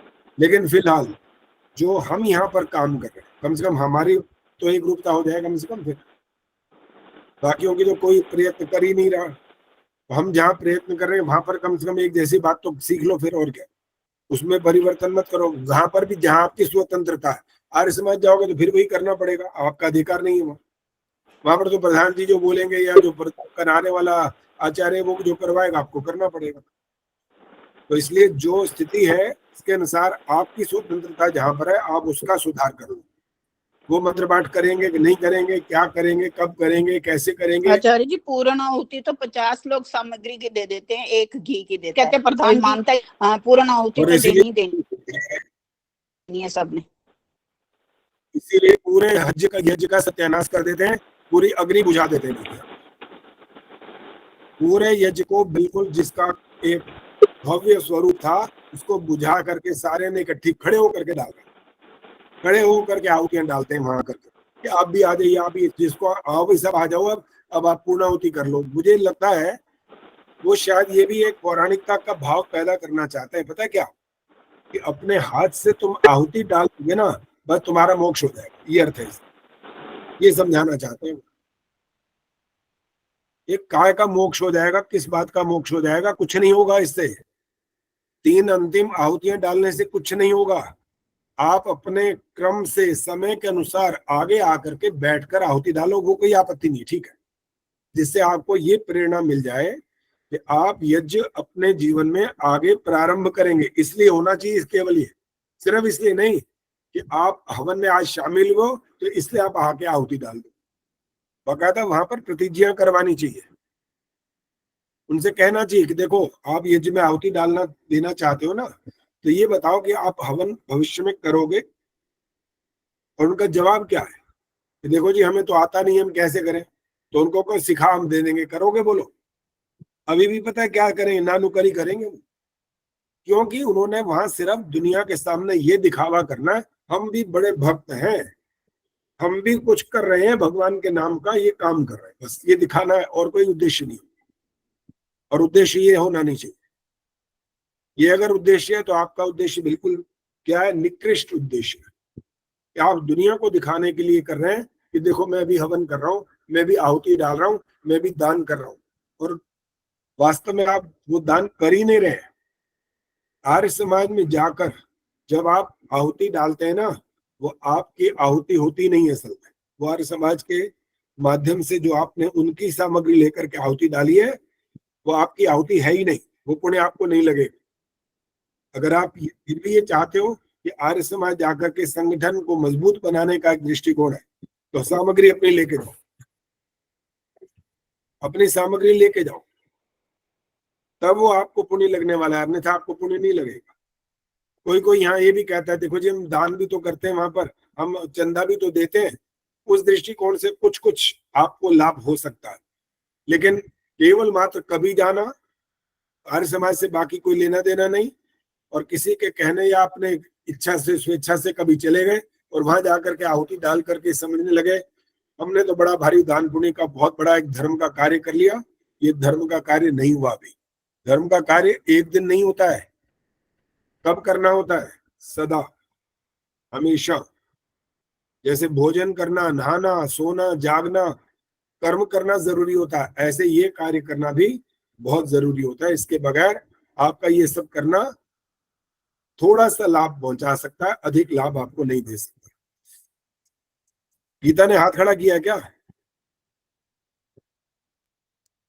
आचार्य जी क्षमा करें, एक बार आजकल ना वो जैसे जल छिड़कते हैं ना, ऐसे ऐसे पौराणिक लास्ट में हवन खत्म हो जाता है, आजकल ये हाँ। प्रक्रिया भी चल रही है मंदिरों में, आर्य समाज मंदिरों में। वो आपको जो आशीर्वाद देना होता है ना, तो आशीर्वाद देने के अनेक ढंग है, और उनमें से जैसे आप ओम अरिष्टानि में अंगानि तनुस्तन्वा में सहसंतु करते हो ना, इसी प्रकार से जल का छींटा दे करके भी आपको आशीर्वाद दिया जा सकता है, वो गलत नहीं है। आपको पुष्प वृष्टि करके भी आशीर्वाद दिया जा सकता है। अगर वो दोनों ये काम नहीं हो रहे तो आपको इस प्रकार से हाथ आपकी तरफ करके भी आशीर्वाद दिया जा सकता है। तो आशीर्वाद देने के ढंग है वो, उसमें कोई आपत्ति नहीं है कि वो पानी का छींटा डाल करके वो कोई एक ऐसा अवैधिक कार्य करे, अवैधिक कार्य नहीं है। से देते हैं वो से। अच्छा जी, बस ये आपका कार्यक्रम हो गया जी। अब हाँ जी, सुषमा सरदाना जी हाथ खड़ा कर रही हैं, बोलो। आचार्य जी, मैं एक बात पूछना चाहती हूँ कि जैसे यज्ञ में जब पूर्ण आहुति के लिए प्रथा सी बनी हुई है कि आइए आहुति दीजिए, या बीच में स्थान परिवर्तन करते हैं उसमें बोलते हैं कि आइए आहुति दीजिए, तो क्या उन लोगों को आचमन और अंग स्पर्श करने की आवश्यकता नहीं होती? क्योंकि वो लोग तो करते नहीं है, पहले आते नहीं है, अंग स्पर्श करते नहीं है, आचमन करते नहीं है, सीधी आहुति देने लगते हैं। तो वो जो एक पवित्रता का भाव हम वो मंत्र पढ़ के बनाते हैं वो तो उनमें होता नहीं है। हम आए एकदम से, जैसे हम बड़े वीवीआईपी हैं और आए बैठे आहुति दिया और हो गया। ये उचित है? ऐसा होना चाहिए? देखो जी सुनो, इसका उत्तर सुन लीजिए अब संक्षेप में। जैसे एक विद्यार्थी अगर स्कूल में समय पर कक्षा में न जाए और बड़ी देर बाद पहुंचे और अपने आप को और फन्नेखा भी समझे कि मैं तो लाट साहब का बेटा हूं, मेरे को तो ये जो टीचर पढ़ा रहा है वो पढ़ाएगा ही पढ़ाएगा, मैंने तो फीस दे रखी है, तो ये जो बातें सब अनर्गल बातें। जो समय पर नहीं आएगा, आचमन आदि सब कुछ नहीं करेगा, तो उसका यज्ञ पूर्ण नहीं कहला सकता।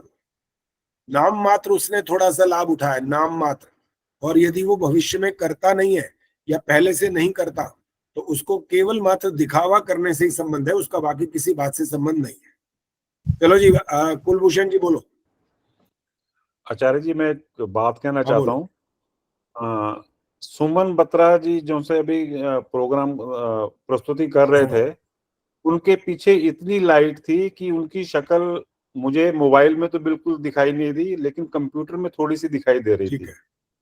अतः मेरी प्रार्थना है कि जब आप बैठे हैं सामने कैमरे के तो बिल्कुल आपकी शक्ल बिल्कुल स्पष्ट होनी चाहिए, ना कि धुंधली या पीछे से ज्यादा लाइट आनी चाहिए। बिल्कुल बिल्कुल। धन्यवाद आचार्य। तो कभी कभी जो फोटो चाहिए होती है, कार्यक्रम चल रहा है कैसा चल रहा है, तो उस हिसाब से भी ये आवश्यक है। और आंखों को लग रही है चीज, समझ ही नहीं आ रहा बैठा है कि कौन बैठा नहीं बैठा, ध्यान कहाँ दे रहा है वो भी पता नहीं लग पाता जो इसका ध्यान देने वाला व्यक्ति है। तो सबको इस बात का पूरा ध्यान रखना चाहिए। पहले मैंने भी कई बार नोट किया और मैं तो उसी समय बोल भी देता हूँ, आज कुलभूषण जी ने भी ये बात याद दिलाई है। तो सभी इस बात का ध्यान रखा करें, जब बैठे तो रोशनी आपके सामने से आपके चेहरे पर आ रही हो, ताकि दिखाई दे कि आप कौन है और आप कैसा उच्चारण आदि कर रहे हैं, और सब कुछ स्पष्ट होना चाहिए। ठीक है जी, धन्यवाद जी, बिल्कुल ठीक याद दिलाया आपने। और चंद्रकांता जी सामने दिखाई दे रही है। जी आचार्य जी नमस्ते। हाँ नमस्ते जी, चंद्रकांता जी आपसे। हाँ जी, मैं पूछना चाह रही थी, 3 बार जो हम लोग पूर्णाहुति करते हैं उसमें जो हमारे यहाँ वार्षिक उत्सव पर या वेद सप्ताह पर जो हमारे विद्वान आते हैं वो भी मना नहीं करते हैं, तो उसके लिए क्या राय है? उनसे आपको ही एक बार ये चर्चा करनी है कि हमने संस्कार विधि को भी पढ़ा, महर्षि दयानंद के ग्रंथों को पढ़ा, बहुत जगह उपदेश आदि भी सुने हैं। तो उनके ग्रंथों में जिसका मुख्य संबंध कर्म से है, संस्कार विधि है, उसमें तो स्पष्ट लिखा हुआ है कि 3 बार इस मंत्र को पढ़कर श्रुवा को घृत से भरकर आहुति दे, में ये लिखा हुआ है। और आप कह रहे हो कि सब लोग मिलकर के यहाँ पर सामग्री और घी की आहुति डालें, तो उनसे स्पष्टीकरण मांगना चाहिए। वो अगर कहते हैं कि देखो लिखा तो बहुत कुछ है और हम कुछ कुछ अपनी मर्जी चलाते हैं, तो जी फिर आपका जो आर्य समाज का चौथा नियम है वो क्या कहता है, फिर वो किसके लिए है? अगर आप लोग जो मार्गदर्शक हैं वही नियम का पालन नहीं करेंगे तो फिर हमें आप किस बात का उपदेश देना चाहते हैं, किस बात के लिए? आपका फिर कोई उपदेश हम स्वीकार करने को तैयार ही नहीं है। फिर तो आप कहेंगे हम ये नहीं मानते, तो हम कहेंगे हम ये वाली बात नहीं मानते, तो फिर बनेगा क्या? सर्वे भवन्तु सुखिनः समाप्त हो जाएगा, संगच्छद्धम संवदद्धम सब समाप्त हो जाएगा। फिर तो आपका जो आर्य समाज का मुख्य उद्देश्य था, संसार का उपकार करना इस समाज का मुख्य उद्देश्य है, अर्थात शारीरिक, आत्मिक और सामाजिक उन्नति करना, तो वो कैसे संभव होगी? सामाजिक उन्नति के लिए तो आधार तो आप ही लोग हो, आप ही तो आकर के बताते हो, करवाते हो जो कुछ। हम तो अनजान है एक प्रकार से, हम तो ज्यादा नहीं है इस मामले में, आप बहुत ज्यादा गुणवान हो, लेकिन आप अगर ठीक नहीं करवाएंगे तो हम ठीक कैसे कर पाएंगे? तो सबकी एक रूपता बने, इसका तरीका है कि वो महर्षि दयानंद को उनके निर्देशानुसार आचरण करें, न कि अपने अनुसार। चलो जी, तो जो हाथ खड़े हैं पहले वही बात करेंगे। रुक जाओ, मैं आप बोलो मत, मैं देख रहा हूँ हाथ दिखाई दे रहे हैं मेरे को। पहले गीता ने हाथ खड़ा किया था, पहले वो बोलेंगी फिर मैं बोलता जाऊंगा। गीता बोलो। आचार्य जी मैं बोल रही थी, अब मैं दैनिक यज्ञ का कर रहा हूँ। क्या कह रहे हो? दैनिक यज्ञ सुना दूं? नहीं अभी नहीं सुनाना, अभी सुनने वाला बात मैंने रोक दी है फिलहाल। निशा सिंह, एक चीज और ये आप समाज में आचार्य जी पावमान आहुतियां तो 4 बाकी दिलवाते हैं घी की, और अष्ट आहुतियां जे सामग्री की दिलवाते हैं। हाँ जी, हाँ, जब भी मैं संडे को जाती हूँ तो ये आहुति 8 सामग्री की दिलवाते हैं। तो अब देखो, जो बात असल में पहले मैं कर चुका हूँ ना यहाँ पर, चाहे आपने व्यक्तिगत प्रश्न न भी किया हो, लेकिन सबके लिए सामान्य बात चल रही है, वो ये वाली बात मैं कह चुका हूँ। फिर दोबारा वो प्रश्न मत करिए एक तो, और उसका समाधान फिर भी बता देता हूँ। जो यज्ञ करवा रहा है उनसे आप ये किताब लेकर के सामने जाओ और वहां पर उनको पढ़वा दो। यहाँ पर लिखा है अष्ट आज्याहुति, इस आज्याहुति का समझा दीजिए। अगर वो कहें अष्ट आज्याहुति माने सामग्री भी होता है, तो फिर कह दो ओम अग्नये स्वाहा इदम अग्ने इदम नमः, वहां पर भी ऐसा लिखा है, तो वहां पर भी इस सामग्री की आहुति साथ दिलवाओ। अगर वो कहीं यहाँ नहीं हो सकती तो कहो फिर यहाँ भी नहीं हो सकती। बस ये एक तरीका है, जो किस तरह से मानेगा तो उस तरह से उनसे बात करिए बस। जी आचार्य जी। हाँ जी, अब पद्मा चावला जी। आचार्य जी, एक बार मैंने अपने शास्त्री जी से यही पूछा कि भाई ये यहाँ पे सर्वं वै पूरणं की आहुति जो है वो घी से देनी है, और उसके अलावा फिर मैंने उनसे कहा कि ये वो कहते हैं बाकी भी तो आहुतियों के बारे में महर्षि दयानंद ने कहीं भी सामग्री का प्रयोग तो नहीं किया है, चाहे प्रतिदिन प्रातः कालीन हो चाहे सायंकालीन, या जो कहीं पे भी सामग्री का प्रोविजन तो उन्होंने दिया ही नहीं है, तो फिर वहां पे भी तो हम देते हैं सामग्री की आहुति। इसका उत्तर सुनिए,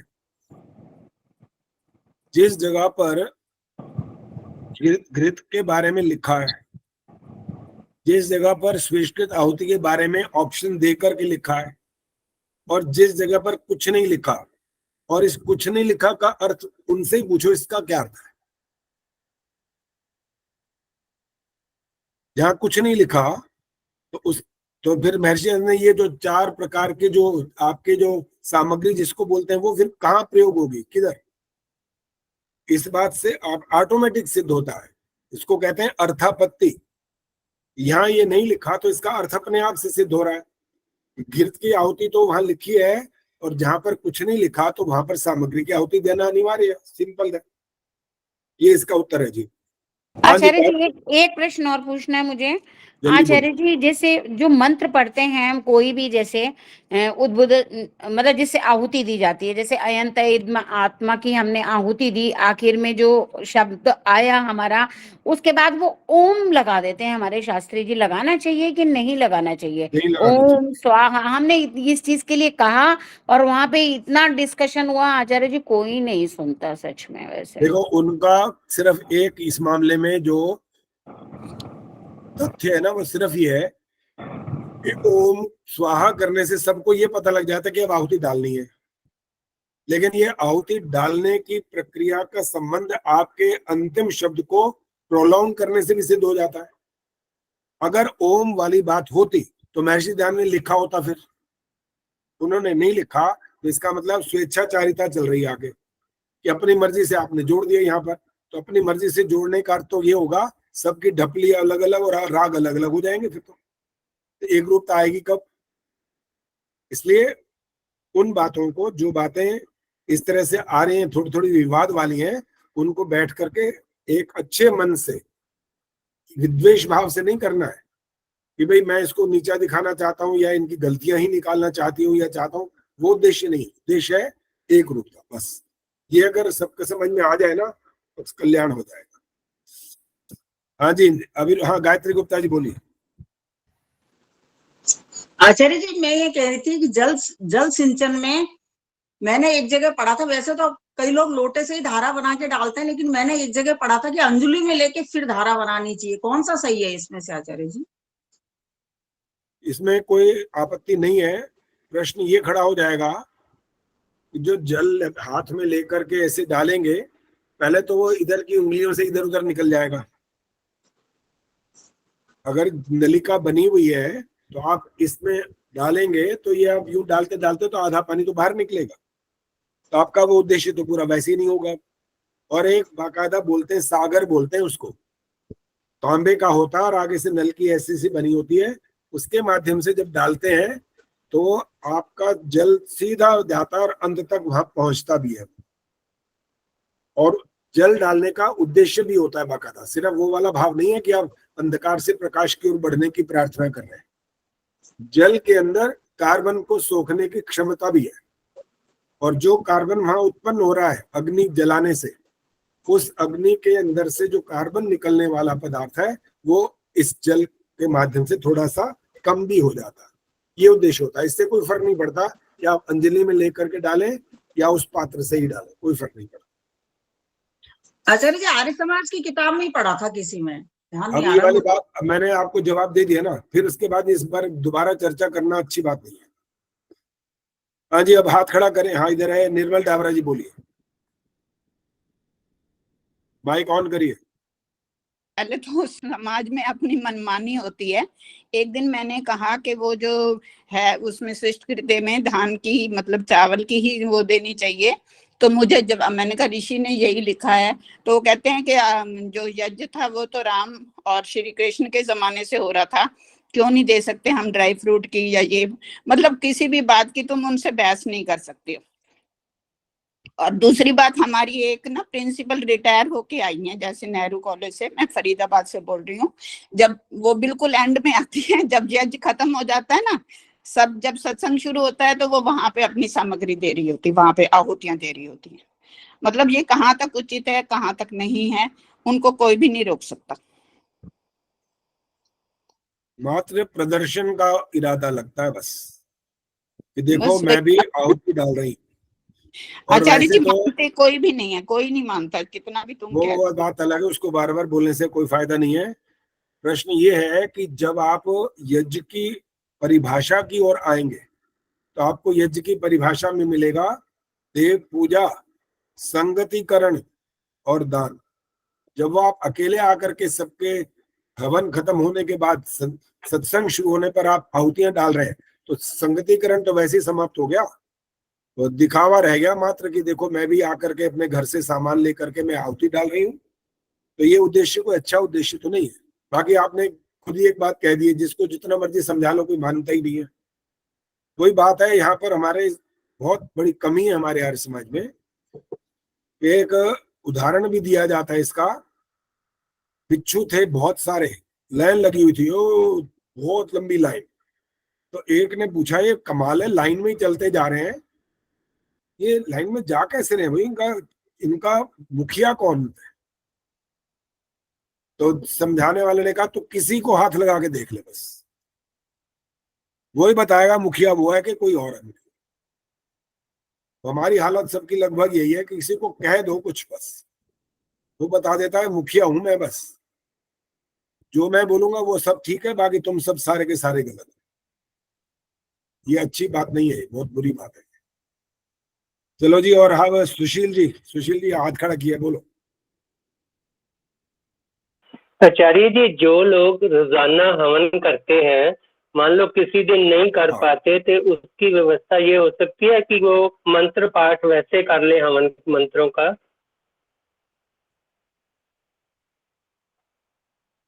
अच्छा, व्यवस्था का कारण क्या है जो नहीं हो पा रही? कारण क्या चीज है उसका? मान लो यात्रा पे है या कहीं हॉस्पिटल में है, उस दिन हवन नहीं कर पाए जो दैनिक यज्ञ हम करते हैं, तो उस स्थिति में क्या मंत्र पाठ हवन मंत्रों का कर सकते हैं? बिल्कुल कर सकते हैं। देखो सुनो आचार्य जी, एक बात और है। हाँ बोलो। एक बात और है, जो हम मंत्र बोलते हैं पूर्णमिदा पूर्णमिदम, कई जगह पे वो जो हम सूर्य ज्योति पूर्णोत्ति कर लेते हैं उसके बाद में बोलते हैं, कई जगह पे उससे पहले बोलते हैं, कौन सा ठीक रहेगा? ये बात क्लियर हुई नहीं है। सूर्य ज्योति का है, उसके बाद क्या कह रहे हो समझ नहीं आया मुझे। ये अगर ये वाला मंत्र बोलना होता है ना, तो बिल्कुल पूर्णाहुति सर्वमयी पूर्णम स्वाहा से पहले बोलना होता है बस। हाँ जी, क्योंकि आप पूर्णमदा पूर्णमिदम ये कह रहे हो कि ईश्वर जैसे। हाँ बोलो बोलो। हाँ, एक और है, कई जगह पे जब यज्ञ पे जो दूर लोग बैठे होते हैं उनको एक प्लेट में सामग्री दे देते हैं, वो सामग्री थोड़ी थोड़ी करके साइड पे डालता जाता है, जब पूर्ण होती है तो वो सारी सामग्री हवन कुंड में डाल देते हैं और उससे अग्नि बुझ जाती है। ये ठीक तो नहीं है? बिल्कुल गलत विधि है, ठीक नहीं है, गलत है। ये भी गलत है ना जी। आहुति अगर डालने का लग रहा है कि शौक है, आहुति डालना चाहते हैं, तो आगे आ जाएं और प्रत्यक्ष अपने हाथ से उसी समय आहुति डालें। अच्छा जी, ठीक है जी। और आचार्य जी एक चीज और है, एक हाँ पूछो। आचार्य एक चीज पूछ लूं, और जो आज अभी सभी ने बताया जो नया ठहरो ना, एक मिनट सुन तो लो। आपको कितना सारा अवसर इसलिए दे रहा हूँ कि आप जैसे हमारे जैसे हैं गिने चुने 4-5 ही तो सारे हैं, बाकी तो सारी मातृशक्ति बैठी है। उनका नंबर आता ही रहता है, हमारा आपका नंबर ही नहीं आता। हाँ जी। इसीलिए बोल रहा हूँ, जो जितना मर्जी पूछ रहे आप पूछते हाँ जाओ। जी। बोलो।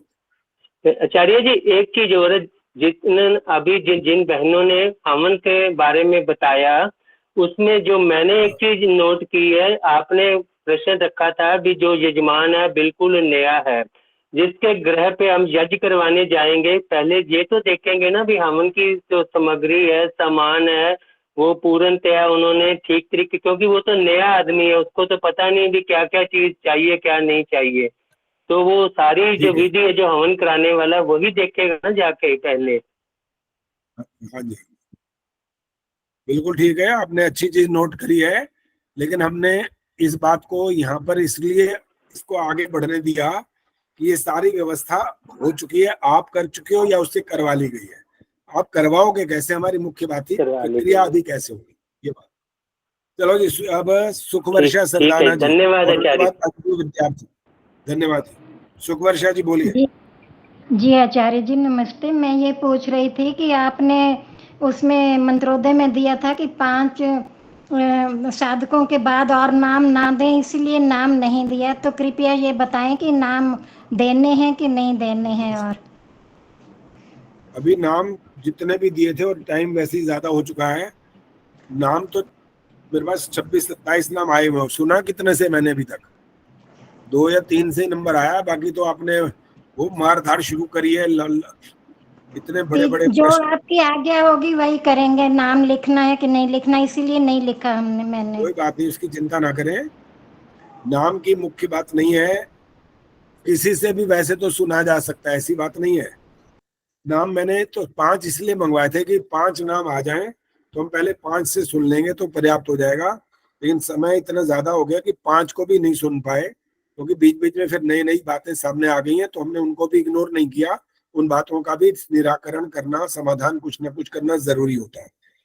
तो मुख्य उद्देश्य यह है कि आप सबके लिए अनिवार्य है ये वाली बात, सभी को 100% जितने भी लोग यहाँ पर जुड़े हुए हैं सबको हवन कराना आना चाहिए। कैसी भाषा बोलनी है, कैसा कैसा व्यवहार करना है, किस तरह की प्रक्रिया को कैसे समझाना है, कितने सरल ढंग से बोलना है, मंत्र उच्चारण कितना शुद्ध होना चाहिए, इन सारी बातों का समावेश होना बहुत जरूरी है। अगर ये सारी बातें ठीक हो जाएंगी तो आप समझ लीजिए कि आप स्वामी दयानंद के सच्चे सिपाही बन चुके हैं। उनके आदर्शों पर चलते हुए, उनके जो विचार हैं, उनके जो संस्कार हैं, उनके उपदेश हैं, उनको आप संसार में पहुंचाने के लिए तैयार है। ये काम करते रहना चाहिए। और वैसे तो ये कहा गया कि मातृशक्ति जो है उसके अंदर ज्यादा पावर होती है, वो ज्यादा कार्य कर सकती है पुरुषों की अपेक्षा। वो यदि इस बात का बीड़ा संभाल लेते हैं ना अगर, तो समझ लो बहुत बड़ा काम संभव है, वो हो सकता है। तो हम सब प्रयासशील रहें। केवल अंजू विद्यार्थी बोलेंगी, इसके बाद शांति पाठ हो जाएगा। आचार्य जी नमस्ते। नमस्ते जी। आचार्य जी मैं ये पूछ रही थी, जैसे अभी बताया है कि आर्य समाजों की व्यवस्था तो कोई सुन के भी राजी नहीं है, तो मुझे वहां यज्ञ करने जाना चाहिए। मैं नित्य प्रति जाती हूँ और सामग्री का भी मैंने बोला था कि यहाँ से दे दो, तो उन्होंने मना कर दिया कि हम चंदा देते हैं हर महीने 600 रुपए, तो वो वहीं से ही व्यवस्था करते हैं। तो मुझे क्या करना चाहिए कि घर पे करना चाहिए? मैं घर पे भी कुंड रखा हुआ है, इमरजेंसी में करती हूँ, लेकिन जगह थोड़ी कम है, तो इस वजह से पूछ रही हूँ। और एक प्रश्न ये कि मुझे घी और सामग्री जब घर करती हूँ तो दोनों की देनी चाहिए या मैं एक दे सकती हूँ? दोनों की आहुति देनी चाहिए, पहली बात। अच्छा। दूसरा, जो आपने कहा चंदा आप वहां देते हो, और इसके बाद उन्होंने क्या कहा, सामग्री आपको अपनी लानी चाहिए, क्या बोला?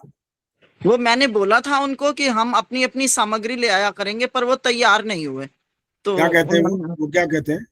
कहते नहीं, चंदा तो देना ही पड़ेगा। चंदा और वो वहीं से देते हैं। फिर वो सब लोग ना क्रिटिसाइज कर दिया। मैंने शुरू भी करवाया था थोड़ा सा, तो वो कई लोग ना और कई लेडीज और बोलने लग गए कि ये कौन सा तरीका, वहां पहले से ऐसे होगा ना। हमारे चांदपुर में तो हम खुद ले जाते हैं अपनी अपनी बना के अच्छी तरह, लेकिन यहाँ ऐसी व्यवस्था नहीं है सुभाष नगर में। यहाँ व्यवस्था ये कि चंदा दो। चंदा दो, हाँ जी। अच्छा, आप चंदा नहीं देना चाहते? नहीं नहीं, देने की तो कोई बात ही नहीं, चंदा तो खैर मुझे कुछ वो नहीं है।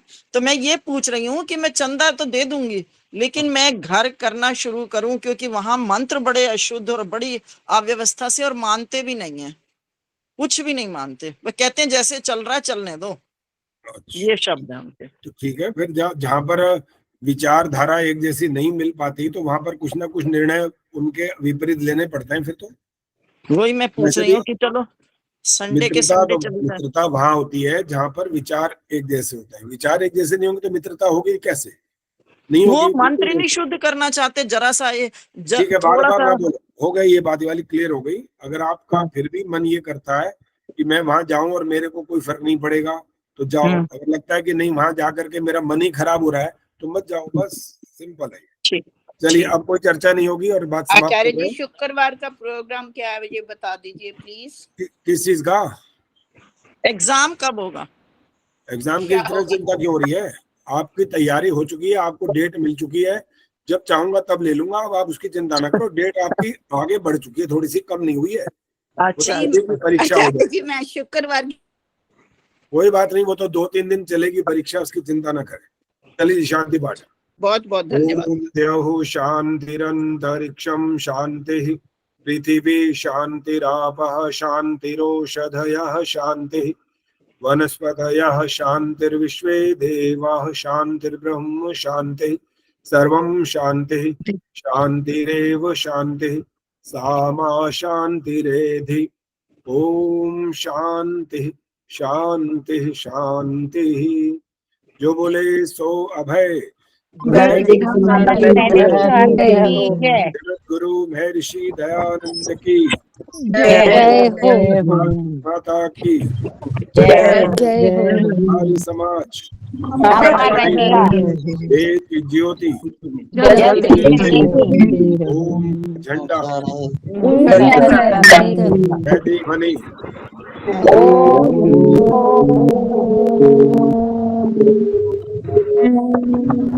वैदिक अभिवादन।